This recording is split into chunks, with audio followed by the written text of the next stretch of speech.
Broadcasting live. It's America's longest running talk show on computers. It's Computer America, bringing you the biggest names in technology with guest interviews, new products, and your emails. Listen live at computeramerica.com on any device around the world. Email the show at live@computeramerica.com or find us on social media. Be sure to check out our website for contests, giveaways, show notes, live video stream, podcasts, and more. You're listening to Computer America.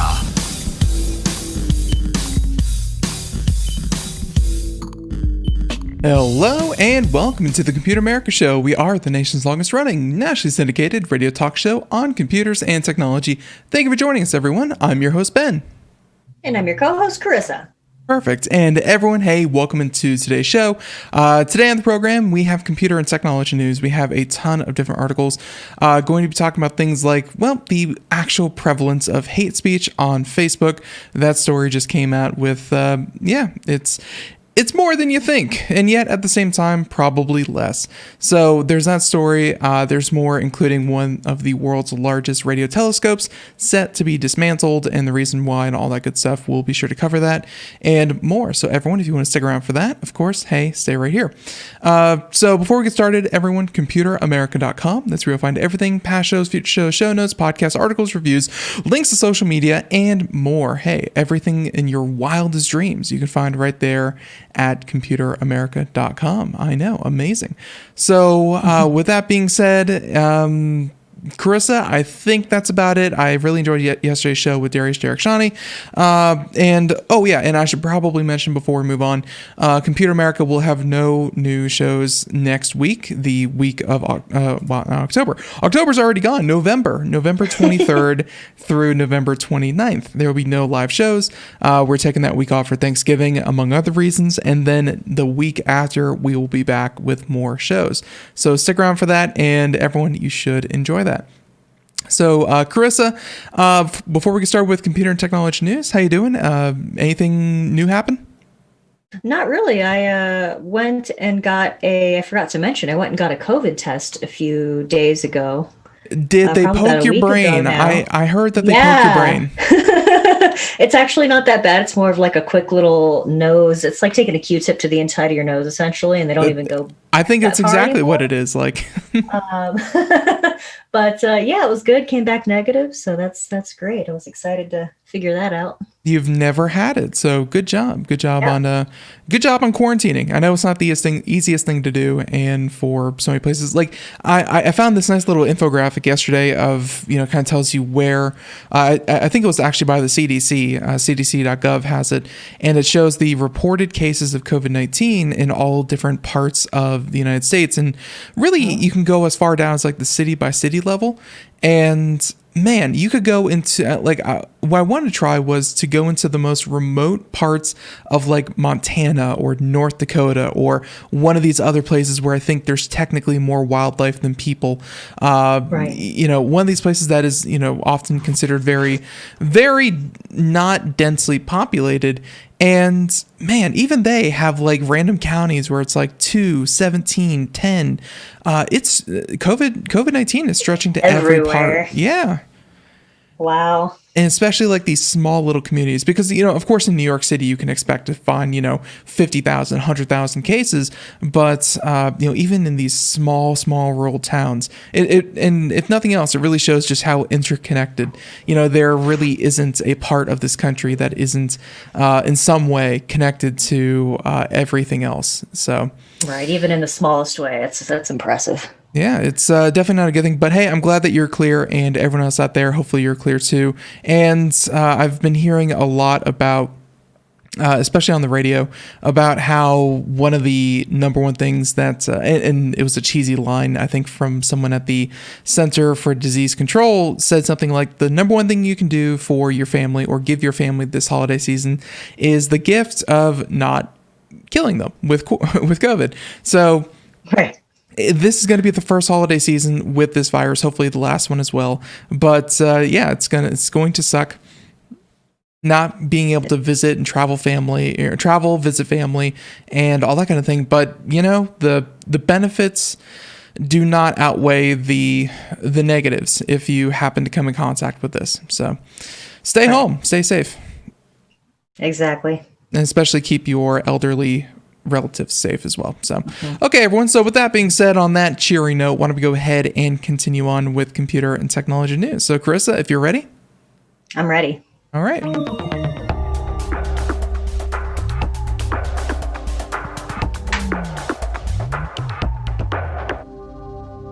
So I think that for our first story today, we're going to go ahead and let's see. I'm still looking through all these different stories that we have, but let's talk about these two together and then we'll move on to the next one. But the first two are about the one, the only, the Facebook. And the Facebook just released some pretty surprising numbers here. And this just happened today. So let's go ahead and check this one out together with Facebook saying that every 1 in 1,000 views on Facebook is of hate speech, saying that the social media platform revealed new metrics for the first time ever. And I gotta say that, first of all, how they actually did this, we'll get into their methodology.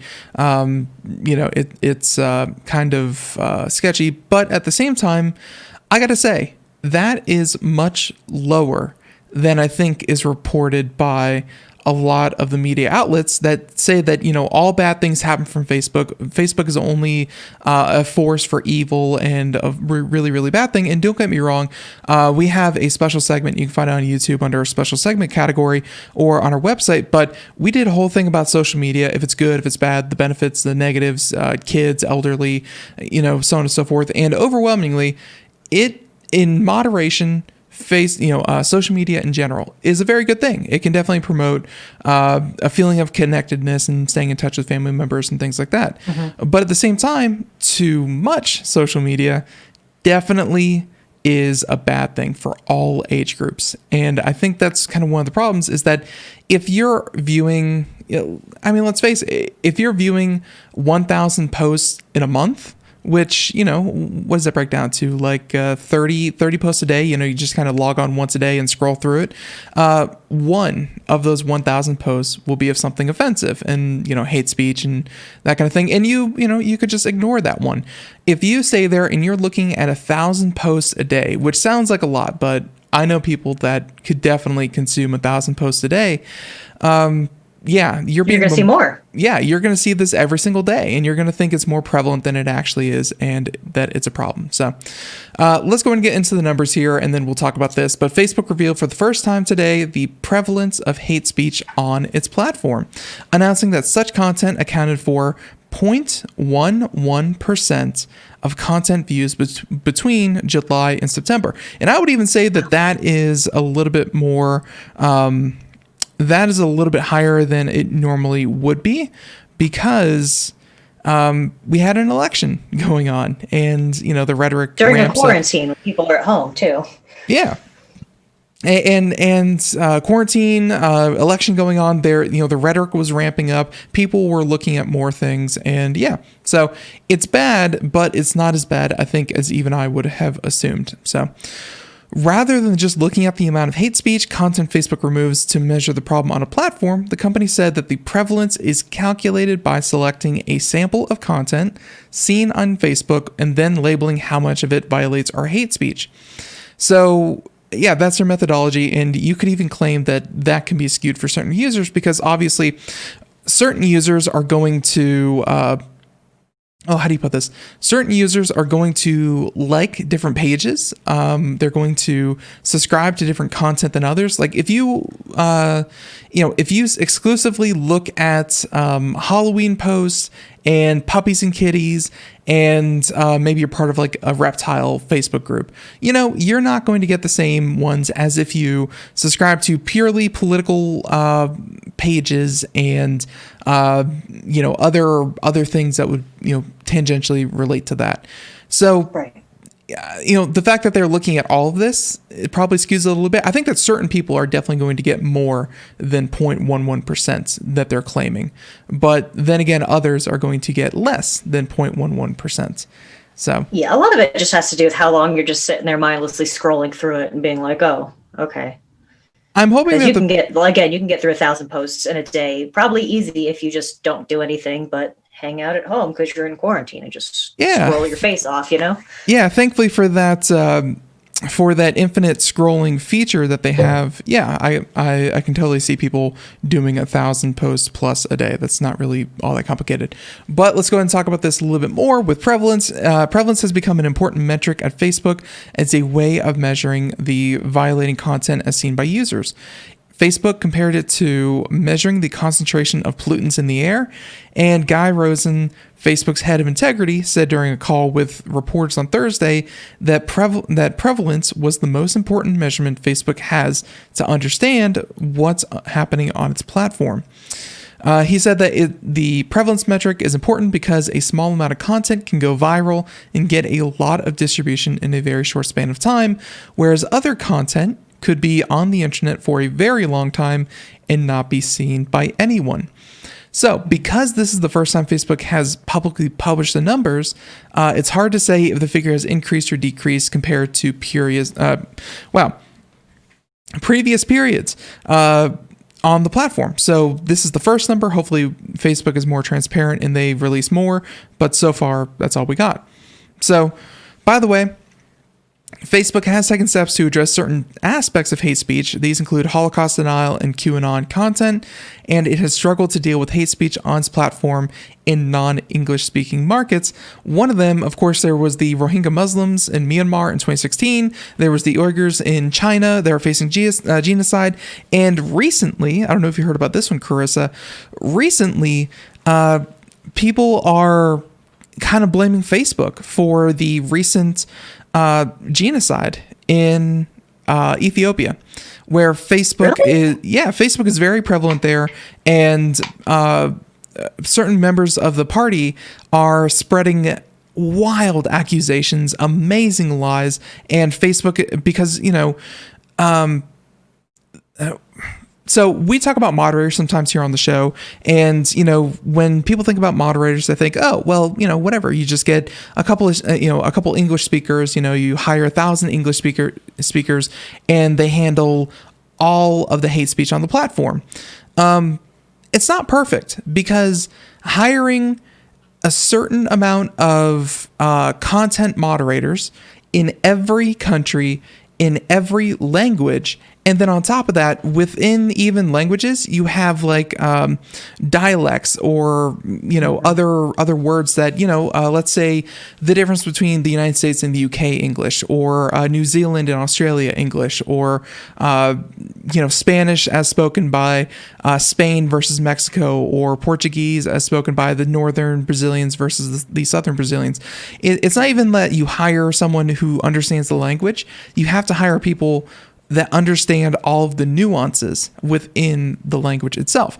And that's been kind of a problem, Carissa, because in certain parts, they don't, they still moderate, but the best they can do until they can hire the proper people is run Facebook posts through places like Google Translate and things like that. And they have to use software to translate the language and then try to moderate through that. A lot of the subtleties and a lot of the context gets lost in automatic translations, especially when it's very localized and stylized. So what's happening in Ethiopia is that they don't have enough people to moderate the content there, because there's a huge civil unrest and changing. There's been terrorist attacks. There's been changing of governments, and now there's a huge ethnic cleansing effort going on, or at least they're on the verge of genocide of a particular, I think it's an ethnic minority within Ethiopia, and getting your arms around, kind of all the speech and content, like short of just shutting down Facebook in Ethiopia, which, wouldn't really help the problem whatsoever. Facebook is having a really hard time and there's even this article right here, which if you're watching the video portion, you can see it here. This was just released, I think, like yesterday. So they say that ethnic violence set off by the assassination of a popular singer has been supercharged by hate speech and incitements shared widely on the platform. So Facebook can't really even do every single country in every single area of the world, if all that makes sense, Carissa. Right, absolutely. And even still coming back to the languages and stuff like that, what about, the specific, let's say you're in Ethiopia and they've got their own kind of memes that you can't even like understand because they're completely regional. Like Yeah. the propaganda that comes out of that particular Facebook as well is just completely different from anything you'll find anywhere else, probably. So it's hard to keep track of it in that way too. Yeah, it certainly is awful, and kind of the calls to action, they're hard to really spot out from just regular posts. They even say that after the singer's death in Ethiopia, for example, hundreds of people were killed, with minorities like Christian Amaras, Christian Oromos, and Garage people suffering the biggest losses. So obviously they were targeting people of a certain ethnicity there as well. It's a very hard thing for Facebook to cover, but at the same time, they're trying their best. It's just, man, they're so massive. Is their best enough? So let's see. So continuing on with it here, separate from the prevalence of hate speech, Facebook has revealed Thursday that it removed 22.1 million pieces of hate speech content, which it has historically kept track of during the 3 months to the end of September. Facebook says it has invested heavily in artificial intelligence systems to detect hate speech, and that these systems were able to catch 95% of those hate speech posts before they were reported by a user, up from 80% a year ago. Another number, whenever you look at these automated systems, though, is the amount of false positives. Because while, yes, you do want things that go against your terms of service taken down, how many people are inconvenienced, and how many times does it incorrectly take down content that is not directly, associated with hate speech? So, what if it's like a roundabout way of, displaying the hate speech, like maybe the filters don't catch that either. Yeah, and you're right. So there's those that don't even get caught by the filter that should, and then there's those who have figured out their ways around the filter. That's another big part of it. Facebook employs 35,000 contractors as content reviewers to review and remove problematic content. And of course, that's not a dream job that you want. Carissa, I mean, that is probably one of the worst jobs you can ever have, I think, right there, is a Facebook content reviewer, because it's not even like looking at Facebook, for 8 hours a day. It is purposely exposing yourself to the worst content, the most egregious content on Facebook, and they even have claims that people have left the job suffering PTSD and other mental health issues from what they have seen on Facebook. Because think of all the... I believe it. Yeah, think of all the horrible pictures that should not be shared by anyone and what is happening on a platform of, almost 3 billion people. You're going to see some awful, awful things. So... I hope they offer a good health package where they can go see a therapist or something. I believe as an independent compensation for that. I believe as an independent contractor, not so much. I think they do have quote unquote combat pay for those who have to deal with with more of the child violations, if you catch my meaning. I think they do offer some more money in that regards, and they claim to offer mental health with those, but it's I doubt it's going to be enough. So anyways, to wrap it up, a group of 200 moderators and other Facebook employees this week signed a group letter to Facebook CEO Mark Zuckerberg, claiming that their health was being put at risk because they were being forced back into the office during the COVID-19 pandemic. So there you go. So the contractors have to go back to an office, whereas full-time Facebook employees stay home until July 2021. So there you go. Yeah, well, Facebook, they have their own problems, but man, they're so massive. I'm not sure anyone can actually identify that. Now, one other story I wanted to cover because it was so closely related. This one from Engadget, that one was from Motherboard, and Vice.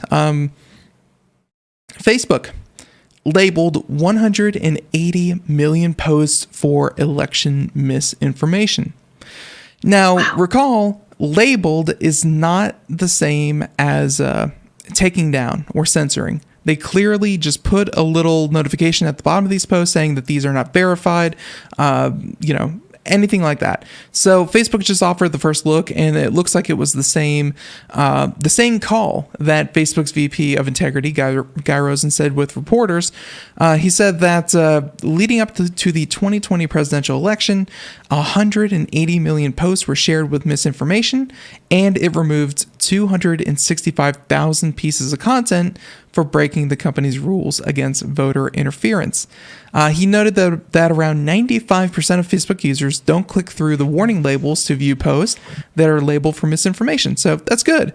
That means that if nothing else, you're 95% less likely to click and read an article that is labeled misleading or false. So that's something. Well, why would they take down 200,000 of them and not the rest of them if they were flagged? Like, if you looked at it, why couldn't you take it down? So there were the ones that were the 265,000 that were taken down were the ones that were blatantly breaking the rules against voter interference. Mm-hmm. The 180 million were post labeled misinformation. So saying that, and this could be everything from so-and-so won the election to, like let's say the night of the election, saying that one party won this state before it was actually called.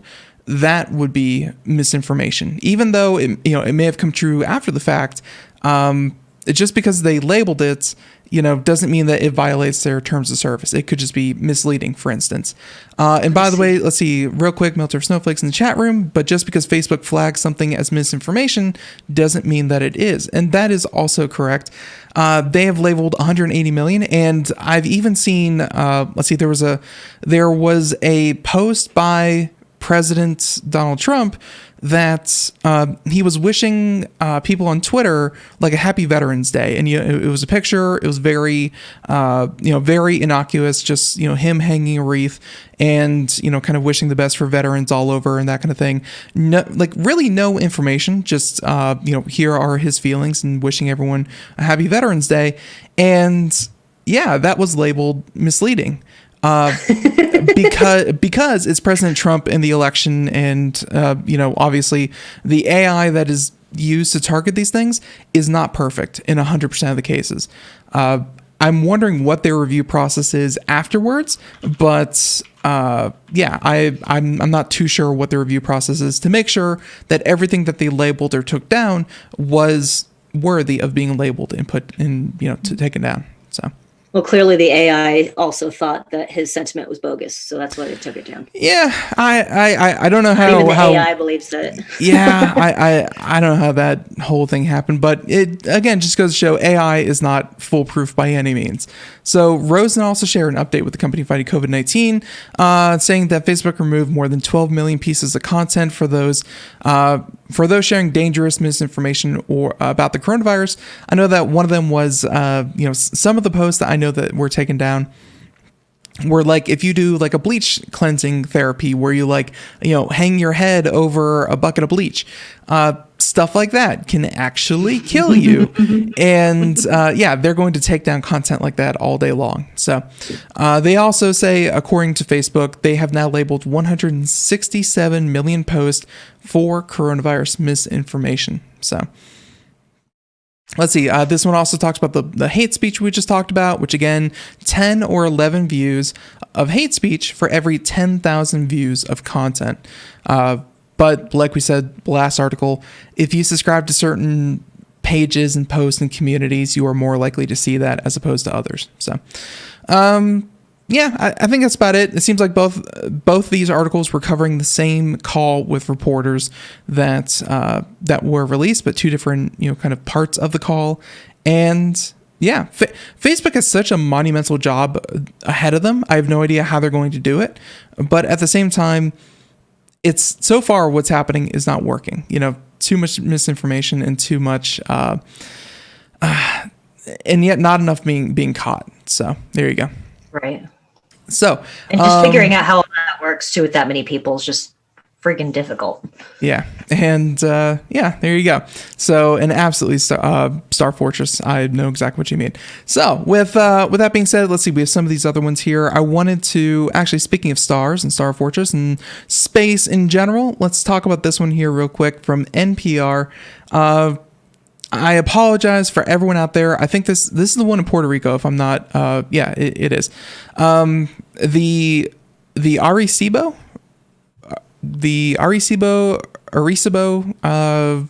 Yeah. Yeah.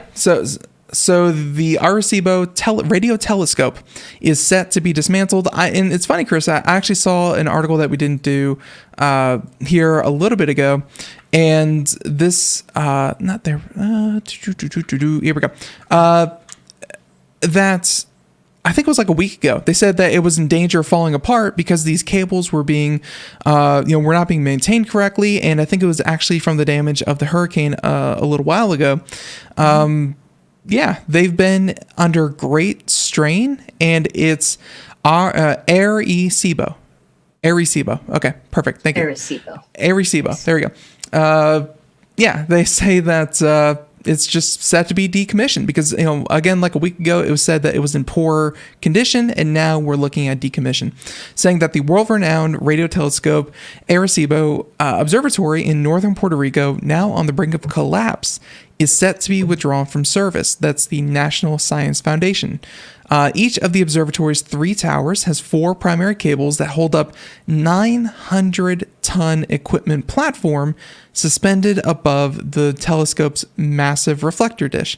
In early August, an auxiliary cable slipped from its socket on Tower 4, carving a 100-foot gash into the dish. So, oh my God. I take that back. It's not directly from the hurricane's effects from like last year, but still, you can even see like this image here with the article. You can see like this is the bowl of it, and that main cable snapped and just took like a huge chunk out of these panels that were the reflective panels. So. They said that on November 6th, a main cable snapped, which is, I think, what I heard about a week or two ago. If another of the Tower Force cables ruptures, the platform might not hold and would collapse into the telescope dish. Inspectors of other cables revealed breaks and slippages as well. So the whole thing is just coming apart at the seams. Yeah, so they said the telescope will be dismantled. The rest of the observatory will remain open, and that Jones said that the NSF's goal had initially been to preserve the telescope without putting people's safety at risk. However, after receiving the engineering assessments, we found no path forward that would allow us to do so safely, and we know that a delay in decision-making leaves the entire facility at risk for uncontrolled collapse. Yeah, so to save the entirety of the facility, they are just closing down this receiving dish. So, like I said, there's still going to be an observatory. And by the way, this from Fort in the chat room, the equipment package is what steers to look at radio sources in the sky. Yeah, that huge dish catches radio signals that, of course, can, that's how you get your redshift and all that kind of thing. So, yeah, this is one of the most powerful radio telescopes on Earth, and it looks like it's going to be set for decommission. So it has a 57-year history. It makes it a source of pride for Puerto Ricans and the global scientific community. The Arecibo has been a vital source for radio astronomy, astrophysics, atmospheric studies, and solar system astronomy. Let's see. So with that being said, some of its other achievements include that in 1974, scientists used the Arecibo to detect whirling pulsars that earned the scientists there the 1993 Nobel Prize in Physics. And also it's been used for SETI, which is the search for extraterrestrial intelligence. And of course, it was also used to beam a message about Earth and humanity into space, which should still be traveling. Yeah. That's very sad. Yeah. And like I said, going down. Yeah, definitely. And like I said, back in 2017, it was damaged in 2017 with Hurricane Maria. And this past January, a series of earthquakes had hit Puerto Rico, and it closed the observatory, only to be hit with the COVID-19 pandemic. Yeah, and of course, everything is shut down there. So, yeah, unfortunately, the 305-meter telescope had powerful, unique capabilities, and they said that we're confident in the resilience of the astrophysics community, and they will encourage other facilities that have funds to work directly with the community to provide them with the appropriate support. So, I'm sure that a lot of this was financial. I mean, if money was no object, of course they would repair it, but yeah, it's just unfortunate that's going to be set for decommission. Yeah, and especially being in Puerto Rico, because they already have enough, like, financial issues and stuff like that. So it's probably difficult to get that funding anyway. For sure, for sure. I do wonder if they're going to put something else in place, though, because that's a pretty okay spot. Yeah, I know that they have other ones in Chile, and I think they have observatories in Hawaii, but I think those are actual telescopes and not just radio telescopes. Yeah, there are other facilities around the world, but still, when you're only talking about a number that is probably in the dozens and not in the hundreds or thousands, to lose one is a huge setback for, the scientific community. So, yeah, they'll be okay, though. They'll be okay. Okay, let's go ahead and talk about, let's see. You sent over a couple here. I wanted to do, let's see real quick. Let's see. Not that one.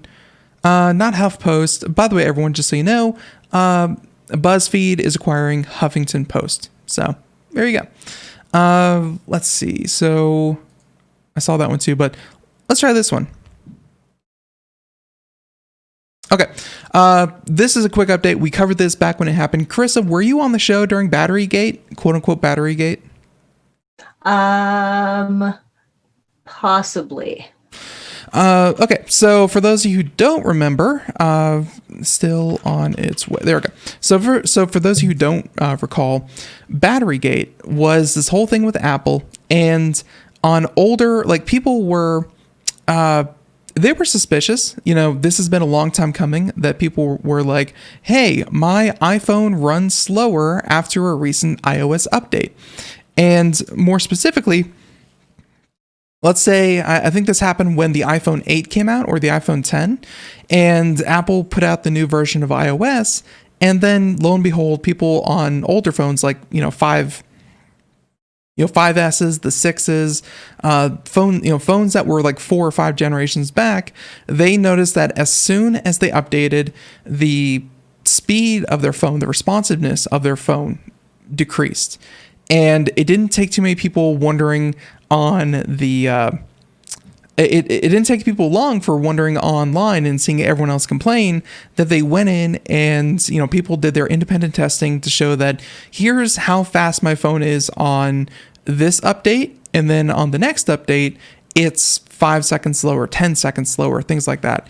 And instead of being honest and upfront with everyone, Apple had to be kind of cajoled and, kind of prodded to say, oh yeah, to make sure that phones don't crash on the new operating systems, we throttle the operating system so that, it doesn't generate as much heat, it doesn't overheat, it doesn't shut off randomly. So we throttle it back, and yeah, your old phones get slower on the new updates. And of course, a lot of people took that as, well, I'm sure, Chrissy, you could probably draw the conclusion.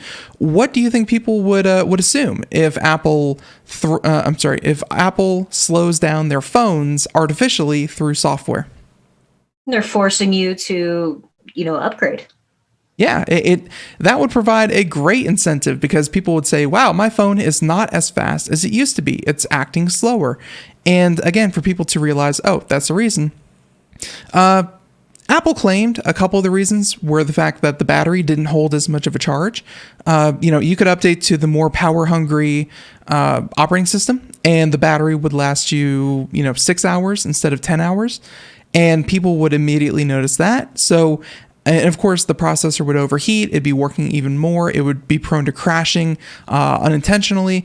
And I guess Apple saw that, all the trade-offs, overheating, crashing, lower battery life, so on and so forth, the better of the alternatives was to slow the phone down so that it wouldn't have all those problems. They essentially, Apple made that decision for you.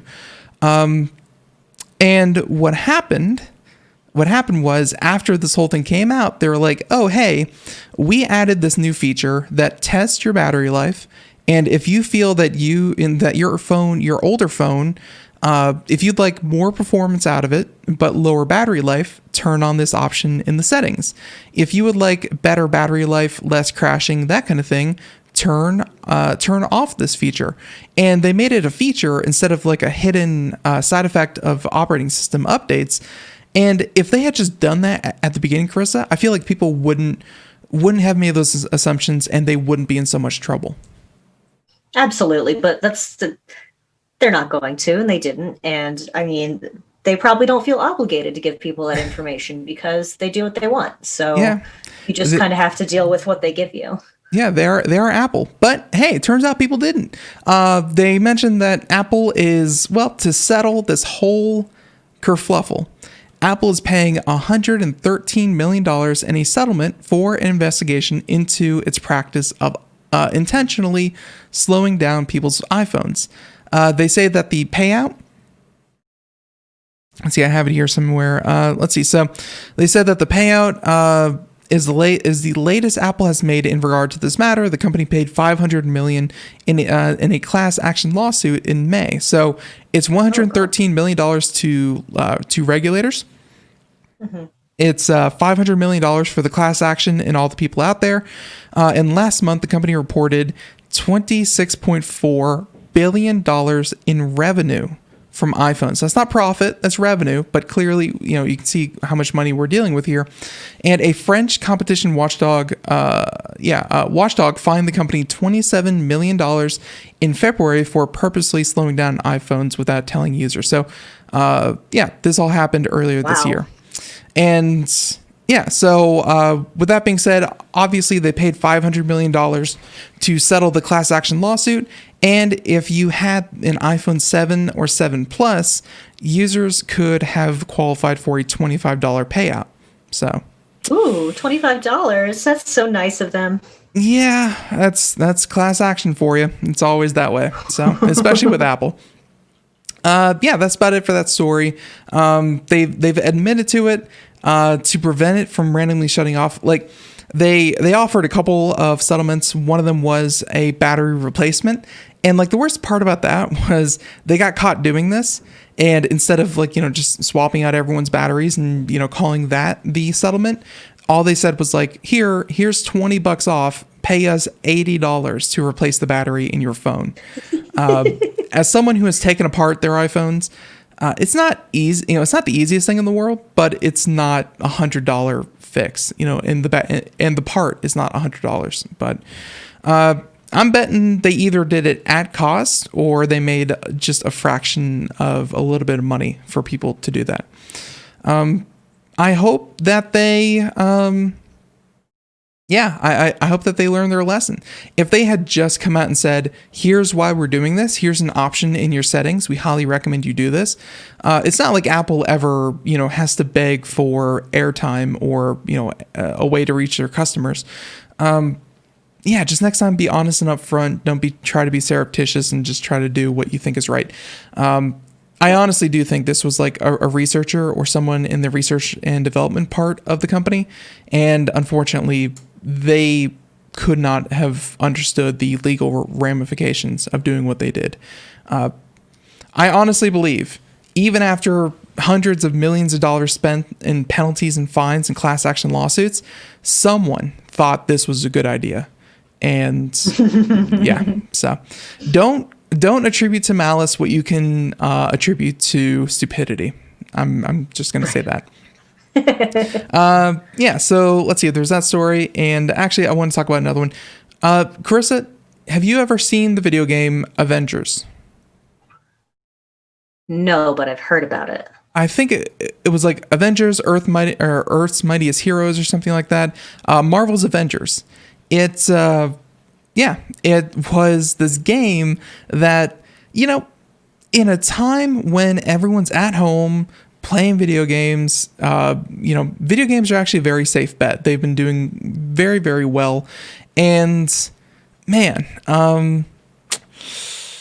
the Avengers game, it was released, I think sometime in like September. It went really under the radar, and it unfortunately it was supposed to be this big AAA title, and it just did not take off. It's like an MMO where you play as one of the Avengers superheroes, and I think, Carissa, like at launch, it had like 100,000 people playing it, which is not a lot of people, for a huge game like that.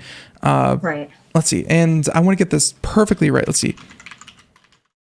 let's see, video game users Steam. Let's see. So, okay. This came out, let's see, in September, October. There was one, October 8th. I think this was it. This is the article. This is from Game Pressure. Never really been to their thing here. But anyways, Marvel's Avengers expires on Steam with less than 1,000 players. So this game... booked it. Yeah, this game was only out for like 2 months or something like that. And it went from like, again, like 100,000 or like 10,000 or 50,000, whatever it was. And it went all the way down to 700 concurrent players. And I'm sorry, their all-time peak was 28,000 players. To put this into perspective, the company just in the last quarter alone said that they operated at a loss of more than $48 million in a single quarter. Going? They're still going. They just released a new hero. That's what this article is all about. Their first post-launch Avenger will be arriving here soon, which is Kate Bishop, aka Hawkeye, and it's all the different stuff that kind of Kate Bishop can do. But yeah, unfortunately, this is something that like they completely messed up the marketing. Like the first time I even heard about this game was when it was starting, when it was so bad that people started telling me about it. How does that even happen with the name Avengers on something? Like, how do you badly market that? Everyone is into that. Literally everyone. The name Avengers, and on top of that, Square Enix, which is not a small publisher, Huge. They know how to make video games. And all that, and then on top of that, during a pandemic, when people are at home looking for things to keep them occupied, man, they messed this one up in the marketing so bad. So, yeah, there you go. You now know about it. You didn't before, but Marvel's Avengers, and the new hero arrives in about 2 weeks. So, yeah, Maybe that'll help. I don't have high hopes that this game is able to pull it out, but there you go.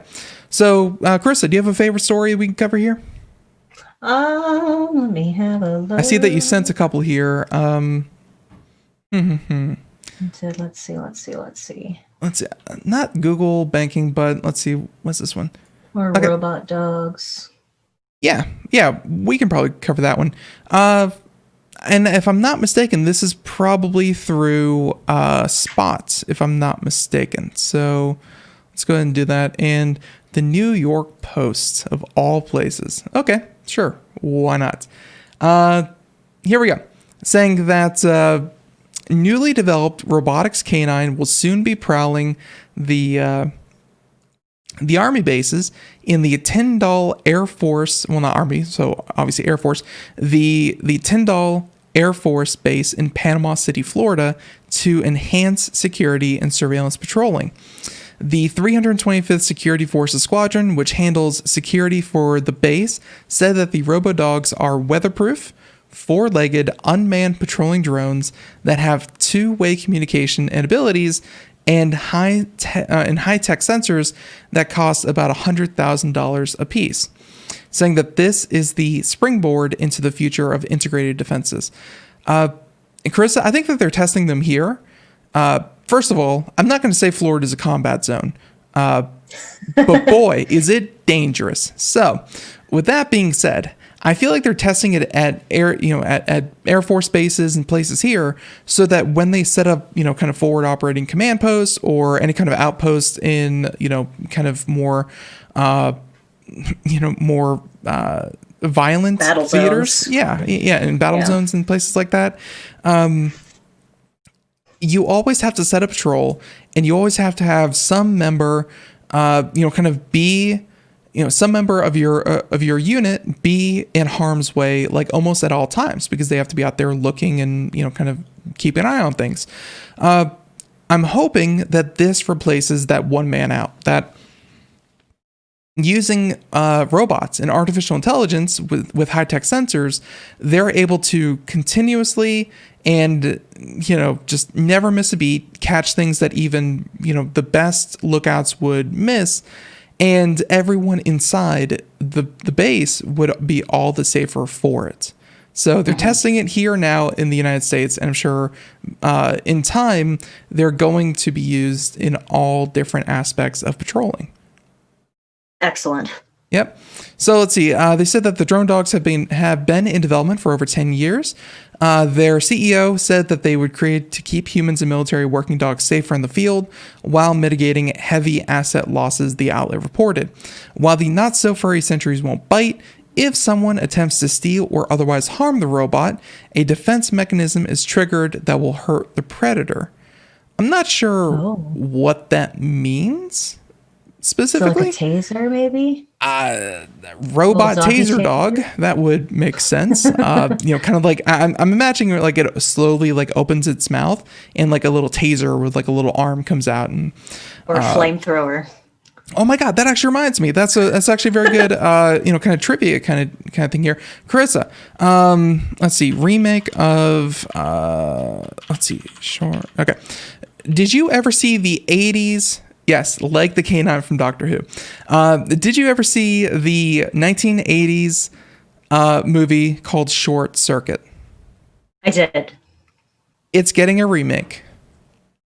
Oh, yeah, fun fact. Yeah, so back in the 80s when robots were, the idea of artificial intelligence and live and, the fact that Short Circuit, the robots, Johnny Five looked so much like, kind of like a Betamax player with cassettes and all that kind of thing.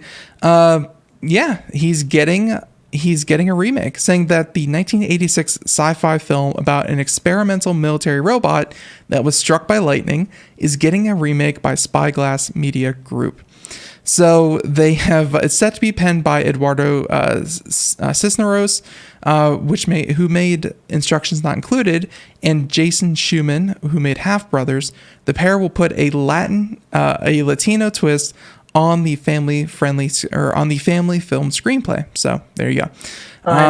Because the first Short Circuit I think happened in like LA or something like that, and it definitely had Latin influences there. So let's see. So obviously, for those of you who haven't seen it, we highly recommend you go see it. It's very, very entertaining, and I think, man, that entire although Fort in the chat room is having his own little struck by lightning moment about not making remakes.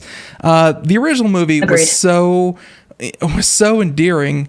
I have high hopes with as much as we know about robotics and artificial intelligence nowadays that are actually taking part in people's lives.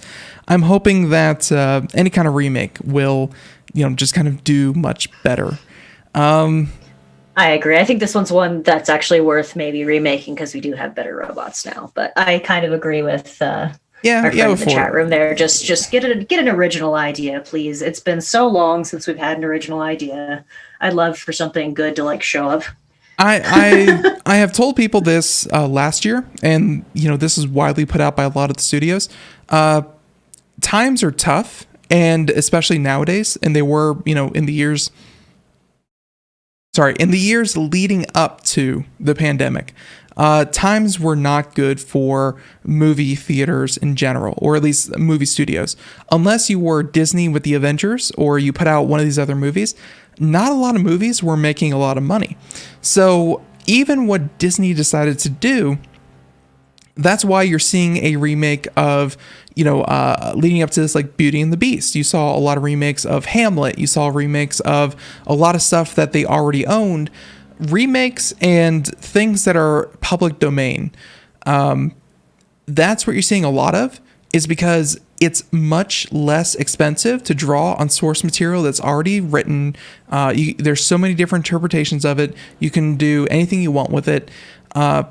That's much cheaper than coming up with an original idea and patenting it, copyright, and developing something that, hey, really, people do like, kind of A Tale of Two Cities. People do like the classics. And if you try to be avant-garde, you try to make something new, come up with new ideas. Yeah, people appreciate people will appreciate you and go, wow, that was different.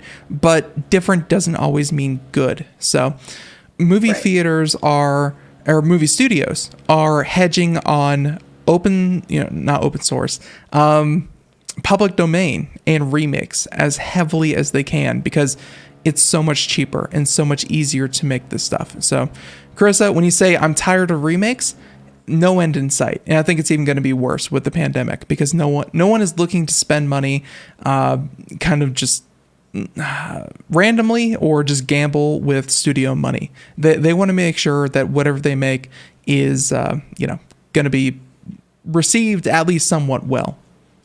Right. Yeah. Well, that just makes me sad. I don't like that, but I accept it.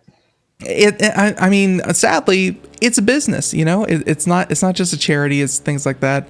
But it's art. It should be like art should be free. You should be able to this random person wants to make a movie. Here it is. Maybe it doesn't get into the theater, obviously, but somebody somewhere has to have an original idea. Like if I have to watch another Spider-Man movie, I'm gonna jump off a bridge. There are tons. There are tons of original ideas. But again, it's a risk, and companies right now are not looking to make risk. So obviously, you could look at the recent Star Wars movies and how that just ripped so heavily from other source material, and they didn't really do anything special with that. You could look at, let's say, even Mulan. The latest live action remake of Mulan. They didn't really get too risky with that. They even took out a lot of the animated characters. Eddie Murphy didn't make a single cameo in the entire movie. That's specifically why I didn't watch it. This is a complete tangent. Do you know why they didn't include any of that stuff in the live action stuff? Probably because they didn't want to pay for the CGI, I imagine. No, because I guess their Chinese consultant said that it was somewhat offensive. Because the Chinese people, to say that they're all about goofy dragons and, conversing with their ancestors, which, by the way, even having dead ancestors on screen is offensive to Chinese beliefs. They were trying to make a more politically correct Mulan movie that was more sensitive to the Chinese culture and how it actually is. Of course, what happened was you got like a Mary Sue Mulan who had no character flaws, and she just went around being a superhero. But yeah, that's why. I see. Well, that makes sense. I don't know. Yeah, I like the animated one. For you have to see them as two completely separate films. One is Mulan, what we all grew up on, and the other one is that Mulan. So, kind of like Avatar: The Last Airbender and the live action remake. So there you go. I didn't even see the live action of that one. Good, keep it that way. Sounds skippable. It absolutely was, and that's why it's, I think, even coming out for free on Disney Plus here before long. So, anyway, so the 1980 sci-fi film Short Circuit will be getting a remake, and hey, if you hold anything sacred in your heart over any of these films, don't. They will be... Their graves will be dug up, and they'll beat every last dollar out of these corpses. It's just what it's going to be. So, and by the way, the one person I want a reaction on that story from specifically is Nathan Evans, and Nathan Evans is going to be on the show here tomorrow with us. So, I'm wondering how he'll deal with the idea of that, but we'll find out. He's always a lot of fun to talk to. Okay, let's see. And it wouldn't be prudent at this juncture to see these movies. Yeah, there you go. Okay, so let's see. There's that one. I'm trying to see if there's anything else. Nothing else here, although I'm hearing more and more good things about M1 and Apple. Let me check something out here. So, let's see. How about we talk about... Okay. AT&T. I've been keeping tabs on this because, Carissa, you obviously know what cord cutting is, right? Yeah. Okay. Explain it for the folks. Cord cutting, I do believe, is effectively like moving away from things like, cable. House phones and cable and all of these things that your grandma paid for, and you're going more, digital, wireless. Right. That's exactly it. Just kind of doing away with cable and essentially using the internet to replace cable and phones and things like that. Cutting the cord. It was definitely more of a. My lights are about to fall. I got to fix that here soon. That's not good. The sticky tape on the back. I have the Nanoleaf Auroras. Like that's the lighting system that I use. And so, ladies and gentlemen, if you hear a loud bang or something happens, that would be my lights falling on my head. That's not good. Anywho, AT&T raises DirecTV prices again amid customer losses and possible sale. So obviously, if the company is operating at $10 billion and they lose 10% of their subscribers, then what does that mean? Well, they can either eat the loss or, hey, they can raise the prices by 10% on the existing customers and keep the revenue. So we can see what they're doing here. So AT&T has announced another round of price hikes for DirecTV satellite and Uverse TV services, with monthly prices set to go up by $9 starting in January 17. And yeah, some would even argue, why not lower prices so that people would be more willing, but we're clearly seeing here that I don't know. People are not that interested in, subscribing to television. So the satellite dishes are bad, and you don't ever get great signal with them, and it skips and all of these other things when you could and there's commercials too. So it's like, why are you going to pay for mostly commercials? Yeah, I gotta say that I had DirecTV for a long time. I'm so worried about those lights. I'm sorry, folks. I was a DirecTV customer for a long time, and the service was pretty good. Obviously, any kind of clouds or things like that would certainly be a problem. But I don't know. It's they have gotten worse. The ads have gotten worse, and the overall quality of the service compared to what you get strictly over the internet just has not really been, very good. So they say that, with that being said, a $5 monthly increase is coming to DirecTV's 160-channel entertainment package, which currently has a standard rate of $97. A $7 monthly increase of the choice so it's going to be about $120, and then a $9 increase to the most expensive tier, which would be $150, and now over $200. Oh my God. That's expensive. So with that being said, all that's coming as this last part, I want to get this one in here before the end of the show. TV bills can vary widely, and AT&T charges an average of $130 per customer each month on DirecTV and its other premium services. AT&T, though, has declined dramatically due to price increases, reduced use of promotional deals, and competition from cheaper streaming services. AT&T currently has 17 million premium TV subscribers, down from 25 in early 2017. Yeah, you heard that right. They are down about 25% of their premium TV customers in about 3 years. Yikes. Yeah. AT&T has been seeking a buyer for DirecTV, and the offers reportedly value the satellite company at about $16 billion, which is about a third of what AT&T purchased DirecTV for back in 2015, which was about $60 million. So, yeah, the revenue has been decreasing. Ever since AT&T purchased DirecTV, they've always wanted to kill DirecTV. They've never been a fan of the service. They just thought that they could make this acquisition and add the users, get them landlines and, regular cable. They never wanted to operate DirecTV.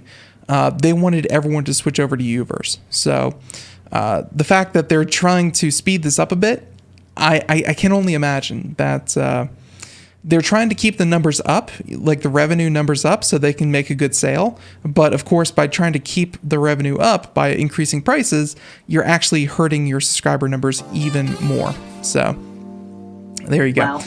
Yeah, it's just one of those things. So yeah, $130. I think a lot of people wouldn't pay for that, and I don't blame them whatsoever. Good luck with that. Especially when you can get different streaming services for less than that. Multiple Absolutely. ones. Ladies and gentlemen, I have to fix these lights. If you're watching the video portion, I'm going to show you something here, a little bit behind the scenes here real quick. Yeah, you see all those shadows in between those lights? Those shadows are not supposed to be there. That is absolutely horrendous. Everyone, I gotta go deal with catastrophe. So thank you so much for tuning into the Computer America show here. Yeah, we hope that you had fun, and hey, you join us here tomorrow for Nathan Evans, the one, the only, popzara.com. Carissa, we'll see you back here tomorrow as well. Everyone, have a great day. Bye, everyone. Yeah, see ya.